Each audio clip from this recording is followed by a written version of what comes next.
로마인은 나를 신문하여 죽일 제목이 없으므로 석방하라 하였으나 유대인들이 반대하기로 내가 마지 못하여 가이사에게 상소하며 내 민족을 고발하려는 것이 아니니라. 이러므로 너희를 보고 함께 이야기하려고 청하였으니 이스라엘의 소망으로 말미암아 내가 이 쇠사슬에 매인 바 되었노라. 그들이 이르되 우리가 유대에서 내게 대한 편지도 받은 일이 없고 또 형제중 누가 와서 내게 대하여 좋지 못한 것을 전하는지 이야기한 일도 없느니라. 이에 우리가 너의 사상이 어떠한가 듣고자 하니 이 파에 대하여는 어디서든지 반대를 받는 줄 알기 때문이라 하더라. 아멘. 할렐루야. 해방 80주년을 맞이하는 우리 대한민국 위에 또 이 대한민국을 위하여서 하나님 앞에 기도하는 모든 성도들 위해 하나님의 크신 은혜가 함께 하시기를 예수님의 이름으로 축원합니다. 제가 지난 탄핵, 또 탄핵 반대, 그리고 대통령 선거를 앞두고 넥타이를 매는 게 조심스럽더라고요. 그래서 한 번은 빨간 넥타이를 매고, 그러면 다음에는 꼭 파란 넥타이를 맸어요. 왜냐하면 넥타이 색깔이 거의 빨간색 계통 아니면 파란색 계통 이랬잖아요. 제가 오늘은 검정색 계통의 넥타이를 맸습니다. 이게 지금 우리나라의 현실이죠. 매우 조심스러운 주제입니다. 하지만 한 번은 꼭 정리하고 넘어가야 할 교회와 이념, 정치에 대한 이야기를 여러분들에게 드리려고 합니다. 어떤 부분은 하나님의 말씀에 속해 있지만, 어떤 부분은 교리에 속해 있지만, 어떤 부분은 담임 목사와 교회의 주관적인 부분이 있음을 먼저 여러분에게 양해를 구하면서 말씀을 증거하도록 하겠습니다. 사도 바울이 성전에서 가르칠 때 이방인들은 성전에 들어오면 안 돼요. 근데 이방인들을 성전에 데려간 일 등으로 인하여서 유대인들에게 고발을 당합니다. 바울은 유대에서 태어났지만 로마의 시민권자였어요. 사람은 한국 사람인데 미국의 시민권, 일본의 시민권을 갖고 있는 사람들도 있듯이 말입니다. 바울은 고발당한 일로 인해서 로마의 황제 앞에 서기를 원합니다. 좀 더 구체적으로 이야기를 하자면 이 고발당한 일로 로마에서 복음을 전하는 때로 삼고 싶었던 거예요. 말씀대로 때를 얻든지 못 얻든지. 바로 오늘의 본문은 유다에 파견된 로마의 총독에게 로마 황제 앞에서 신문을 받겠다고 하는 요청이 받아들여져 로마에 가서 로마에 있는 유대인들과 나눈 대화, 유대인들에게 복음을 전하는 과정, 그 결과를 말씀해 주고 있습니다. 먼저 22절 다시 한번 우리말 성경으로 읽어보도록 합니다. 이에 우리가 너희 사상이 어떠한가 듣고자 하니 이 파에 대하여는 어디서든지 반대를 받는 줄 알기 때문이라. 로마에 살고 있는 유대인들은 바울에 대해서 몰랐어요. 이 얘기를 합니다. 우린 당신에 대하여 물어본 적도 없고 들어본 적도 없어. 그런데 분명한 것은 당신이 바리새파에 속한 굉장한 율법주의자, 하나님에 대한 열심이 있는 자로 알고 있는데 어쩌다가 당시에 이단시 되어지던 예수를 증거하는 그리스도인이 되어졌는지, 도대체 당신의 이념, 사상에 어떤 변화가 왔기에 예수로 돌아섰는지 알고 싶은 거예요. 복음에 관심 없어요. 예수에 관심이 없어요. 도대체 이 사람이 이러한 신문, 고발을 당하기까지 예수로 바뀐 이유가 뭔지를 알고 싶었던 것이에요. 자, 여기서 우리가 이념, 이데올로기라고도 하죠. 사전적인 의미를 제가 한번 찾아봤어요. 개인이나 사회, 집단의 사상, 행동 따위를 이끄는 관념이나 신념의 체계를 가리켜서 이념, 이데올로기, 사상 이런 이야기를 씁니다. 지금 전 세계가 이 트럼프의 관세 전쟁에 휘말려서 어려움을 당하고 있습니다. 재선에 실패했죠. 미국 대통령은 4년 중임제죠. 한번 4년 임기를 끝나면 재선을 할 수 있는 기회가 있는데 그 기회를 얻지 못한 트럼프예요. 그랬던 사람이 4년을 쉬고 다시 도전을 하여서 미국의 대통령이 된 데에는 이것이 온전히 그 이유는 아니지만 상당 부분 이념에 대한 문제가 있어요. 트럼프 대통령 전임자 오바마죠. 처음 이제 대통령에 부임할 때 오바마 정권에서 이런 일들을 행했어요. 소수 인종들, 소수 인권을 굉장히 중요시 여겼죠. 이것이 오바마에게 있어서는 커다란 장점이 될 수 있습니다. 하지만 그 부분에 있어서 많은 국민들이 실망을 하기도 했어요. 이런 거죠. 대형 백화점이나 관공서에 성탄절이 되면 대형 크리스마스 추리를 하고 뭐라고 써요? 메리 크리스마스라고 씁니다. 이건 당연한 거예요. 그런데 이걸 못하게 했어요. 메리 크리스마스라고 하는 단어를 못 쓰게 했어요. 왜? 무슬림을 비롯한 예수를 인정하지 않는 사람들이 불편해한다는 거예요. 이게 오바마의 생각이에요. 못 쓰게 했어요. 미국이라고 하는 국가가 시작될 때부터 미국은 기독교 국가는 아니지만 기독교 정신에 세워진 나라고 기독교 정신에 의해서 지금도 이끌려가는 나라예요.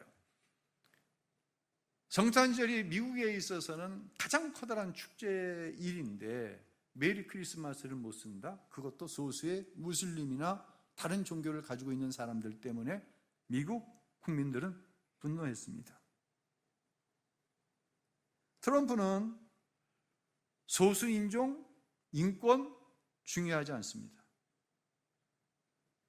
대선 후보 시절부터 무신론자, 타 종교와 타협하지 않았어요.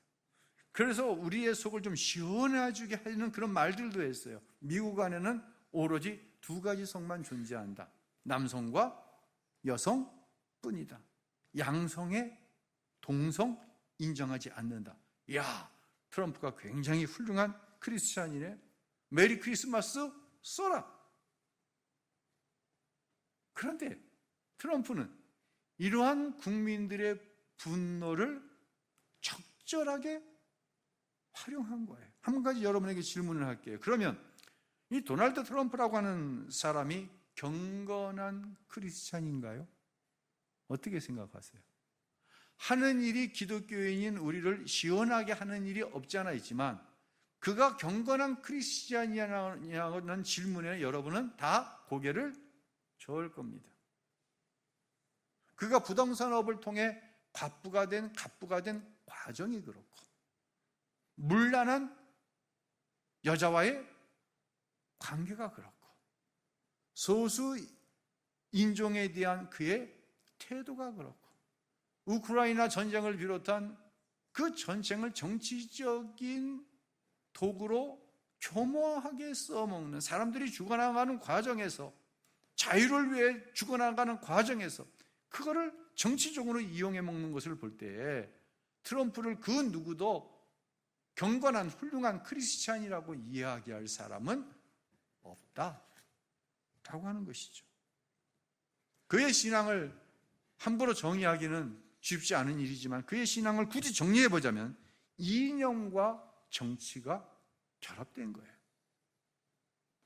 미국의 일부 중고등학교 교실에 오바마 대통령 시절에 성조기를 내렸던 적이 있습니다. 다 그렇지는 않지만 공립학교 중심으로.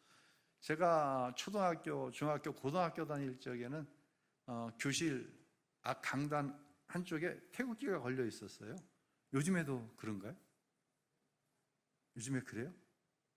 고등학교 갓 졸업한 건호야, 너 고등학교 다닐 때 태극기가 교실에 있었냐? 생각 안 나지? 제가 학교 다닐 땐 그랬어요. 근데 뭐라고 이젠 행정지시가 내려오냐면, 미국 초등학교가 됐든 고등학교가 됐든 대학교가 됐든 다른 나라에서 유학을 온 학생들이 있는 거예요. 근데 그들이 성적을 볼 때 나는 이 나라 사람이 아닌데 불편함을 느낀다는 것이죠. 그런 이유로 성적을 내렸던 것이죠. 오바마의 정책 가운데 하나거든요. 이런 분노를 적절하게 이념적으로 사용한 것이 바로 트럼프의 아메리카 퍼스트라고 하는 정책이죠. 이게 통해 먹은 것이죠. 제가 이 선거가 있을 때마다 여러분에게 다른 말은 안 하고, 대한민국은 현명한 국민의 나라입니다 라는 이야기를 한 2번 했어요. 그 의미를 이제 비로소 오늘 제가 여러분에게 말씀을 드리는 거예요. 대한민국은요, 참 현명한 국민들의 나라예요.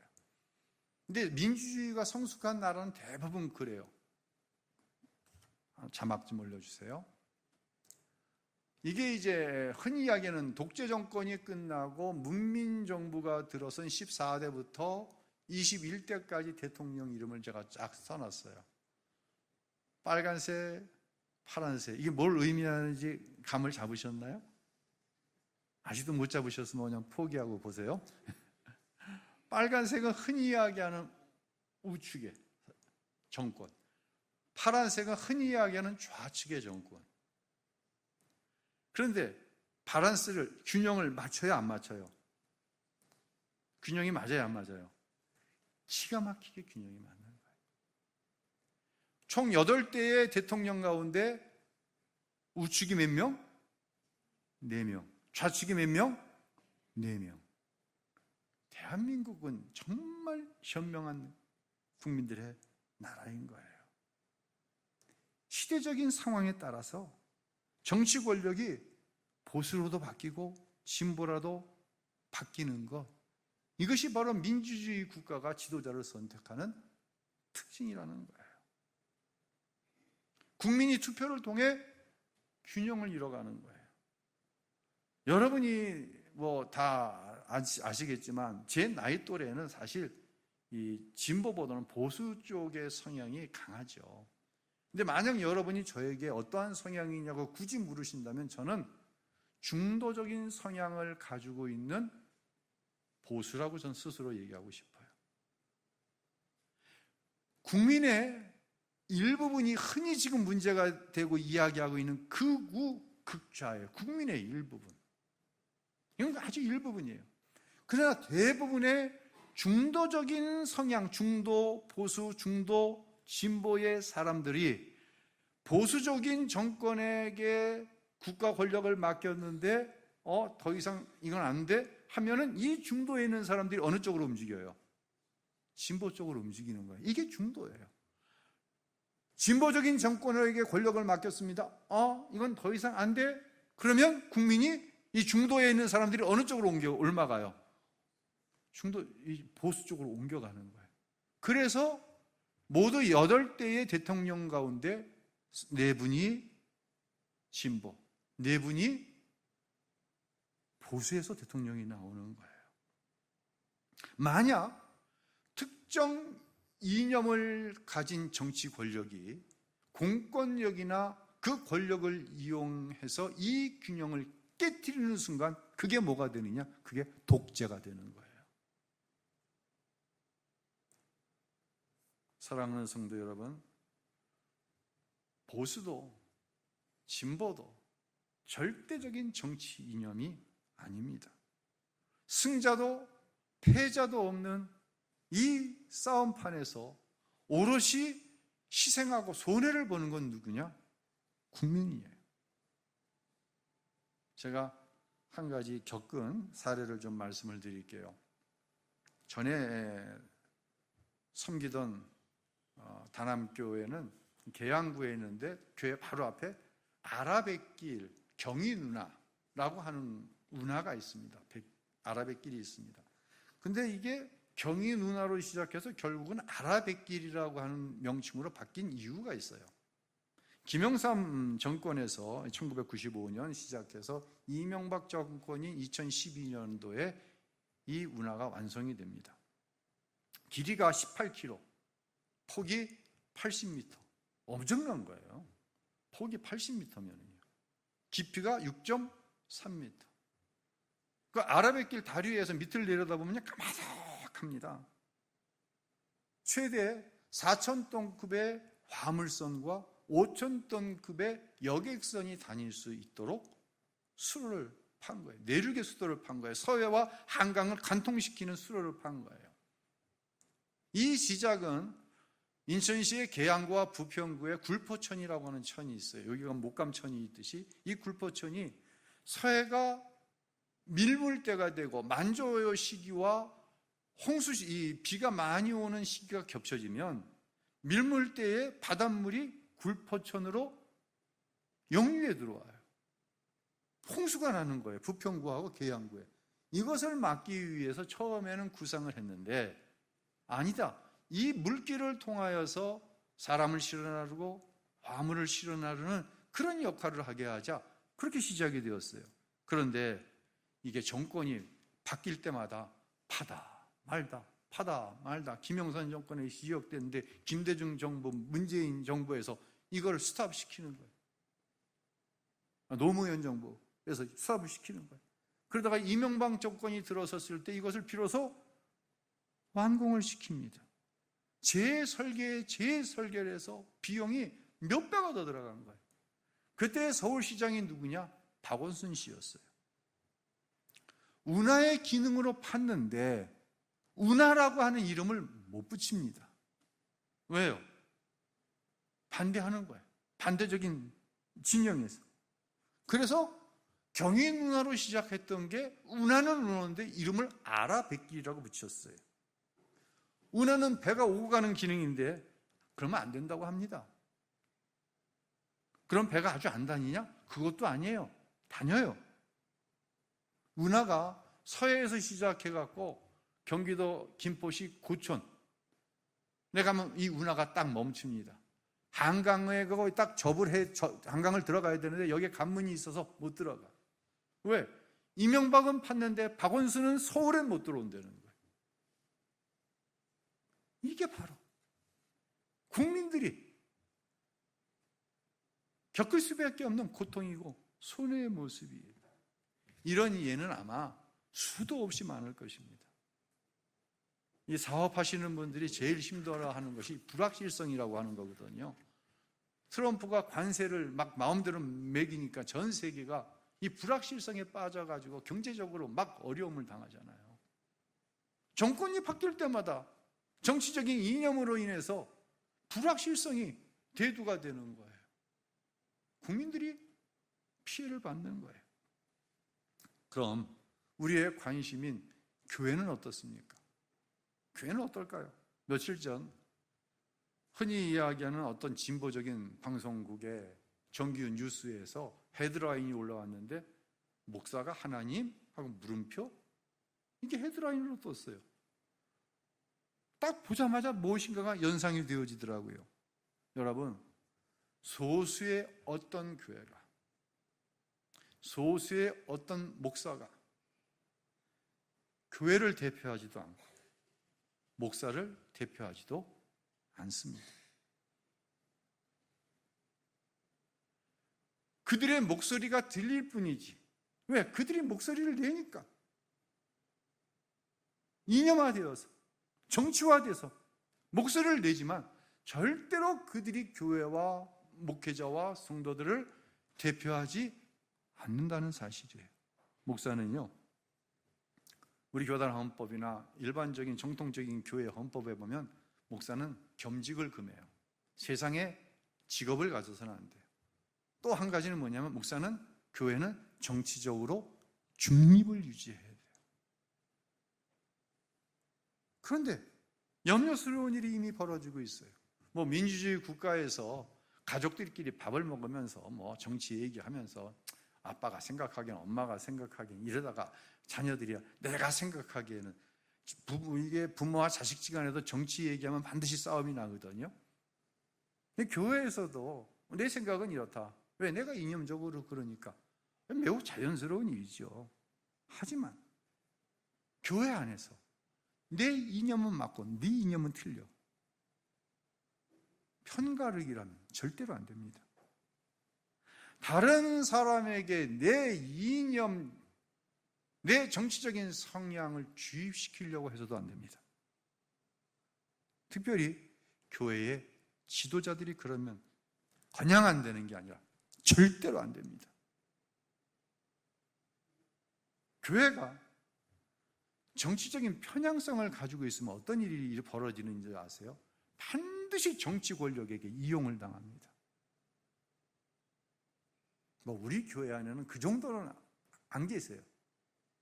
근데 목사가 이념적으로 어느 편에 서가지고 교회 전체를 그쪽으로 끌어가잖아요. 그러면 그걸 누가 이용해 먹냐면 정치 권력이 이용을 해 먹는 거예요. 우리는 지금 그러한 현상을 목도하고 있는 거예요. 끔찍하게 경험하고 있는 거예요. 누가 그러더라고요. 아니 3.1 만세운동 때는 기독교인들이 앞장서고 교회가 앞장섰는데 여러분 지금 진보와 보수가 독립운동합니까? 애국운동하고 있습니까?